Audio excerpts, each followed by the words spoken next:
Hi dears, ഇന്ന് നമ്മൾ ഉണ്ടാക്കാൻ പോകുന്നത് ചിക്കൻ ക്രോക്കറ്റ്സ് ആണ്. അപ്പോൾ ഇതൊരു അടിപൊളി റെസിപ്പിയാണ്, എല്ലാവരും ട്രൈ ചെയ്ത് നോക്കണേ. അപ്പോൾ സബ്സ്ക്രൈബ് ചെയ്യാതെയാണ് എൻ്റെ ചാനൽ കാണുന്നതെങ്കിൽ ഒന്ന് സബ്സ്ക്രൈബ് ചെയ്ത് സപ്പോർട്ട് ചെയ്യാൻ മറക്കല്ലേ. പിന്നെ നമുക്ക് സ്നാക്കിനുള്ള പരിപാടിയാണ് നോക്കുന്നത്. അപ്പോൾ ഒരു പാൻ അടുപ്പത്തേക്ക് വെച്ചിട്ട് 1 ടേബിൾ സ്പൂൺ ബട്ടറാണ് ഞാൻ ആ പാനിലേക്ക് ആക്കി കൊടുത്തിട്ടുള്ളത്. പിന്നെ ഒരു 3 സവാള ചെറുതായിട്ട് ചോപ്പ് ചെയ്തതും കൂടി അതിലേക്ക് ഇട്ട് കൊടുക്കുന്നുണ്ട്. അതിൽ ഞാൻ പച്ചമുളകും പിന്നെ കറിവേപ്പില ഇടുന്നില്ല, ഇഞ്ചി വെളുത്തുള്ളി പേസ്റ്റും കൂടി ആഡ് ചെയ്തിട്ടുണ്ട്. പിന്നെ അതിലേക്ക് പാകത്തിനുള്ള ഉപ്പ് ഇട്ട് കൊടുത്തിട്ടുണ്ട്. ഉപ്പിട്ട് കൊടുത്താൽ പെട്ടെന്ന് തന്നെ നമുക്ക് അത് വഴന്ന് കിട്ടും ഉള്ളിയൊക്കെ. പിന്നെ അതിലേക്ക് കുരുമുളകും ഉപ്പും ഇട്ട് വേവിച്ചിട്ടുള്ള നമ്മൾ ചിക്കൻ ക്രഷ് ചെയ്തതും കൂടി അതിലേക്ക് ഇട്ട് കൊടുക്കുക. പിന്നെ അതൊന്ന് റെഡി ആയതിനു ശേഷം പിന്നെ ചില്ലി ഫ്ലേക്സ് ആണ് ഇട്ട് കൊടുത്തിട്ടുള്ളത്. ഇതൊരു അടിപൊളി സ്നാക്ക് തന്നെയാണ് കേട്ടോ, എനിക്ക് ഭയങ്കര ഇഷ്ടമായിട്ടുണ്ടായിരുന്നു. പിന്നെ അതിലേക്കൊരു 2 ടേബിൾ സ്പൂണോളം മൈദയാണ് ചേർത്ത് കൊടുത്തിട്ടുള്ളത്. പിന്നെ അതൊന്നൊരു ഗ്രേവി പരുവത്തിലാവാൻ വേണ്ടിയിട്ട് നമ്മളൊരു 1/2 കപ്പ് പാലും കൂടി അതിലേക്ക് ആഡ് ചെയ്യാം. മസാല ഒരു 2-3 മിനിറ്റ് ഇങ്ങനെ ഇളക്കുമ്പോഴേക്കും ഇതായി ഒരു പരുവായിട്ട് വരും കേട്ടോ, നല്ല തിക്കായിട്ട് വരും. അപ്പോൾ നമുക്ക് ഫ്ലെയിമൊക്കെ ഓഫാക്കി പിന്നെ അതിലേക്ക് നമ്മൾ മല്ലിയിലയും കൂടി ചേർത്ത് കൊടുക്കുക. ഇനിയിപ്പോൾ ആദ്യം ചേർത്ത് കൊടുത്താലും കുഴപ്പമൊന്നുമില്ല, ഞാൻ അവസാനമാണ് ഇട്ട് കൊടുത്തിട്ടുള്ളത്.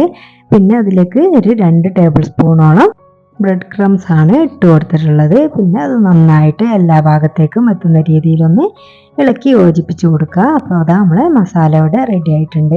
പിന്നെ നമുക്ക് അതൊക്കെ പിന്നെ ബ്രെഡ് ക്രംസ് ഒക്കെ ആക്കാൻ വേണ്ടിയിട്ടുള്ള പാത്രമൊക്കെ അതിൻ്റെ ഉള്ളിൽ നിന്ന് എടുത്തതാണ്. പിന്നെ അതൊക്കെ ഉരുട്ടിയെടുക്കുക, നമുക്ക് ഇഷ്ടമുള്ള ഷേപ്പിലാക്കാം കേട്ടോ. ബോൾ ഷേപ്പിലാണെങ്കിലോ നമ്മൾ ഉന്നക്കായിൻ്റെ ആ ഒരു ഷേപ്പിലാണെങ്കിലോ ഒക്കെ ആക്കിയിട്ടെടുക്കുക കേട്ടോ. പിന്നെ ഒന്ന് മൈദയിൽ കോട്ട് ചെയ്യുക, പിന്നെ എഗ്ഗിലൊന്ന് ഡിപ്പ് ചെയ്യുക, പിന്നെ ബ്രെഡ് ക്രംസിലും ആക്കുക. നല്ല അടിപൊളി ടേസ്റ്റ് എന്ന് വെച്ചാൽ മസ്റ്റ് ട്രൈ ആണ്. എല്ലാവരും ഇതൊന്ന് ട്രൈ ചെയ്ത് നോക്കണം. നല്ല ടേസ്റ്റ് ഉണ്ടായിരുന്നു കേട്ടോ ഈ ഒരു സ്നാക്ക്. പിന്നെ അതാ ഓരോന്നോരോന്നായിട്ട് അങ്ങനെ ആക്കിയെടുത്തിട്ടുണ്ട്. ഫ്രൈ ചെയ്തെടുക്കുക. ഇങ്ങനെ ഒരു പരന്ന ഫ്രൈ പാൻ എടുക്കുകയാണെങ്കിൽ നമുക്ക് കുറേ എണ്ണ ഇട്ടിട്ട് ഒരേ ടൈമിൽ നമുക്ക് ഫ്രൈ ചെയ്തെടുക്കാവുന്നതാണ്. അപ്പോൾ ഒന്ന് കുറഞ്ഞ എണ്ണയും മതിയാവും കേട്ടോ.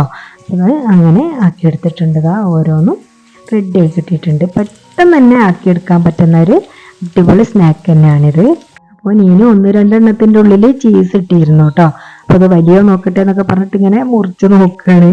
അപ്പോൾ മൊസറല്ല ചീസ് ആണെങ്കിൽ മാത്രമേ അങ്ങനെ ആവുള്ളൂ കേട്ടോ, അതുണ്ടെങ്കിൽ മാത്രം അതിൽ ചേർത്താൽ മതി. സാധാ ചീസ് ഇട്ടിട്ട് ഒരു കാര്യമില്ല.